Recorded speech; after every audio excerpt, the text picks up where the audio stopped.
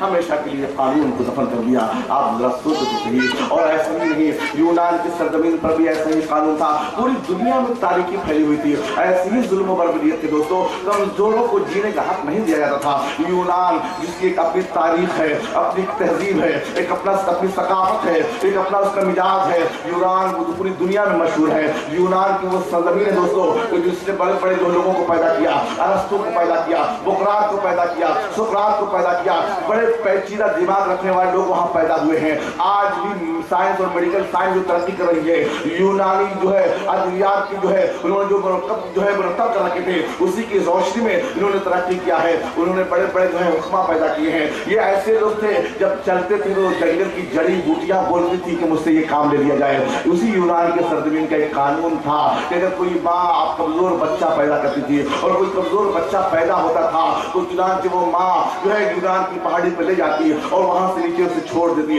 ان کا یہ عقیدہ تھا کہ کسی کمزور کو جینے کا حق حاصل نہیں ہے، کسی کمزور کو جینے کا رہنا دیا جائے۔ ایسے ماحول میں عزیزان اسلامیہ وہ ماں لے جا کے اس کو ڈال دیتی تھی، وہ سمجھتی تھی کہ میں اپنے ملک کے قانون کو پالن کر دیا ہے اور میں جو ہے مکت ہو گئی ہوں۔ عزیزان اسلامیہ، حالانکہ یہ سوچنا چاہیے تھا کہ یونان جو بڑے بڑے حکمان سے دیے ہیں، بڑے بڑے ڈاکٹروں بڑے بڑے جو ہے حکیموں کو پیدا کیا ہے جنہوں نے جو ہے مفردات کے مرکبات جو ہے مرکب دواؤں کو جو ہے بنایا ہے، وہ ان کا علاج بھی ہو سکتا تھا، اس کا علاج بھی ہو سکتا ہے، اس کی دوائیں بھی ہو سکتی ہے، لیکن نہیں دوستو، آپ تھوڑی دیر کے لیے عالم تصور میں گم ہو جائیے اور سوچئے کہ جب کوئی ماں اپنے کمزور بچے کو لے جا کر کے یونان کی پہاڑی پر اور وہاں سے اس نے چھوڑا ہوگا، بچہ گرتے گرتے جب زمین پر آیا ہوگا اور جب اس کی آخری چیخ اور اس کی آواز آسمان میں گونجی ہوگی، فضائے بسیط میں گونجی ہوگی، تو یقیناً کسی نجات دہندہ اور کسی رحمت للعالمین کو اس نے آواز دی ہوگی۔ رحمت للعالمین اس کا جواب بن کے کائنات کو تشریف لا رہے ہیں اور ہمیشہ کے لیے قانون کو ختم کر دیا کہ لوگوں یہ ظلم ہے، یہ بربریت ہے، یہ جو ہے یہ ایسا نہیں ہونا چاہیے۔ میرے آقا نے ہمیشہ کے لیے وہاں کا قانون ختم کر دیا۔ اور دوستو اس طرح سے مصر کی سرزمین کا بھی ایسا ہی قانون تھا، یورپ میں بھی ایسا ہی ہوا کرتا تھا، وقت تک اس پر گفتگو کی جاتی۔ ہندوستان کی سرزمین پر بھی ایک ایسا قانون تھا کہ دوستو جب کوئی جو ہے شوہر مر جاتا تھا تو اس کی جو ہے بیوی کو اس کی چتا پر زندہ جلا دیا جاتا تھا اور اس کے بعد جو ہے میرا کہتا تھا کہ جو ہے بہت ہی جو ہے اس کے شوہر کو مدار ہے۔ اس سے تعلق سے دو باتیں تھی، ایک تو یہ کہ جو ہے شوہر جو مرا ہے وہ جو ہے یہ عورت کے نحوست کی وجہ سے مرا ہے، اور دوسری بات یہ ہے کہ اس کو زندہ جلا دیا تھا وہ اس لیے کہ شوہر کی کتنی وفادار ہے۔ عزیزان اسلامیہ، تھوڑی دیر کے لیے آپ سوچو اور تصور کرو کہ جب جو ہے کسی زندہ جو ہے شوہر کی چتا پر کسی جو ہے زندہ لاش کو جلایا گیا ہوگا، کسی عورت کو جلایا گیا ہوگا، لیکن جب اس کی آتما جلی ہوگی تو اس نے اس کی جلتی ہوئی آتما نے کسی پرماتما کو پکارا ہوگا۔ یہ کیسا قانون ہے کہ اس کو محبت دینی چاہیے، اس کو جو ہے محبت دینی چاہیے کہ یہ اس پر محبت دینی چاہیے کہ اس کا شوہر مر گیا ہے، اس کا دوستو جو ہے ہمیں جو ہے چاہیے کہ اپنے اخلاق و کردار سے، اپنے جو ہے کردار و اخلاق سے نبی کائنات کا جو ہے آئینہ پیش کریں۔ عزیزان اسلامیہ، آپ بتا دو کہ محمد عربی سرور کی کتنی ذات کتنی عظیم تھی۔ ایک کتاب لکھی گئی ہے جس کا نام جو ہے